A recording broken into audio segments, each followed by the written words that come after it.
I think crypto is here to stay. So we'd best learn as much as we can. And I still own quite a bit of Bitcoin and Ethereum.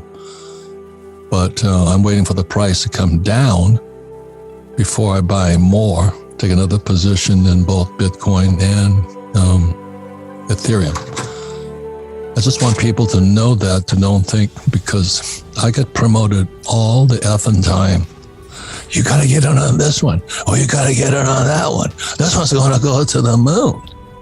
You know, I'm an old man. I've heard this bullshit so many times over all these years.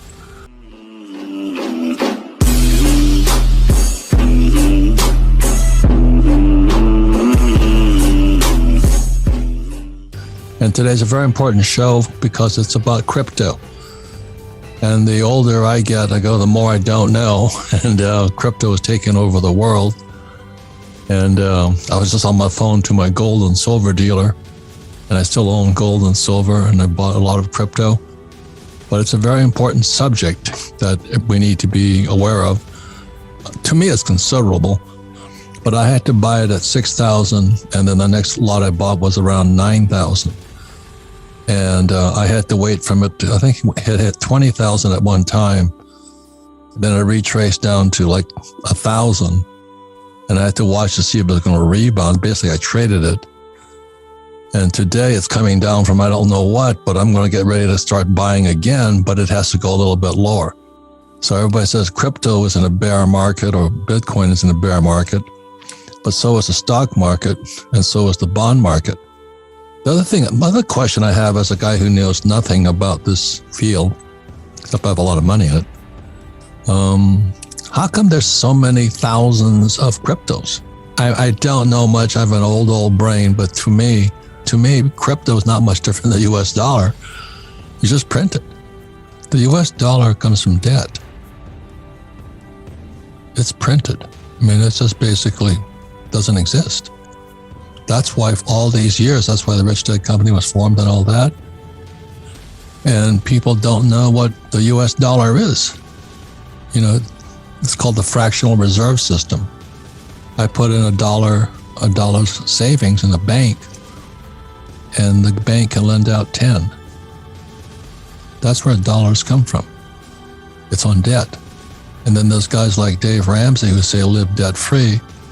And there's people like Rich Dad who say there's good debt and bad debt. And you have to know how to use debt to acquire assets.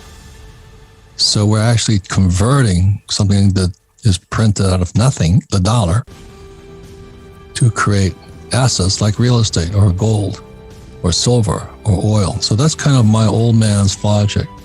And I'm happy you guys are doing it. I'm happy I became a millionaire with Bitcoin and Ethereum. I still don't know where it came from. So I can start the Kiyosaki coin and say, well, I'm only going to make up 18 million. Because I trade Bitcoin, but I don't think it has any value. I just play the game. Yeah, it kind of reminds me of what we call the dot-com era. You know, back around 2000, everybody had a dot-com company. You know, it was just this .com and that .com. And everybody was chasing these dot-com companies, and it all came crashing down. For the listeners out there, there's a thing called counterparty risk. You know, there's nobody else behind the gold coin. There's no Wizard of Oz, no smoking mirrors. The other thing I like about gold and silver coins is that, as you know, in this cyber warfare, if they knock out our electronic systems, coins disappear too. But if let's say the Russians fire up an EMF, one of those things, bombs go off, they knock out the grid. Gold and silver stays there. So that's kind of what I just want to give people the differences. I'm doing my best to warn people that I've seen this rodeo before. It was in real estate and was all this stock and that stock. It was the .com company, you know, pets.com, which disappeared, and all of this stuff. And I'm being promoted all the time. I want you to endorse this coin. This friend of mine wanted me to endorse a coin, and I had no idea. But we're friends. Just endorse it so people will come in. I'm going, you've got to be kidding me. So she and I are no longer friends. How dare you ask me to promote something that you can't see? But I just don't like the government knowing what's in my wallet and where I'm spending it and what I'm doing with it. So one of the reasons I recommend gold and silver coins is if I want to pay you money, I just give you the silver coin. It's not traceable. I kind of like that. And then if the power grid shuts down, you still have my little silver coin. It's your silver coin now. Yeah, there's a guy named Meyer Amschel Rothschild who said, "I care not who makes the rules. Just let me control the money." So since I was a little kid at 9 years old studying money, I realized the only people that control money are governments, tyrants, and despots. And so that's the Federal Reserve Bank and the U.S. Treasury. And one of the reasons I have gold and silver and Bitcoin is because I don't trust the government, I don't trust the Fed, I don't trust the Treasury. That's my question. As an old guy, and I still own Bitcoin. I'm waiting it to drop down to 20K, and I'll probably start buying some more.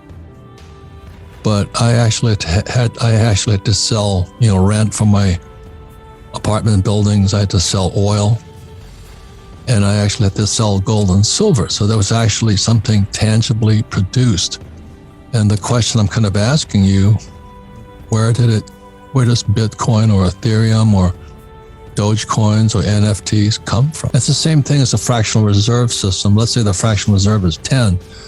That means you trundle on down to the bank, you bust your ass, you pay taxes, and you have $1 left. It probably takes you $10 to make that $1 because of taxes and all of this stuff. You deposit your dollar in the bank, your trusty bank, and they lend it out 10 times. So where did the other $9 come from? People are jumping in to buy real estate now at the top of a market. Just talking to this person, going, yeah, I'm getting into real estate. I said, why don't you just climb on the Titanic? But being an old guy gives me the opportunity to look back upon time and see the ebbs and flows, the coming and going.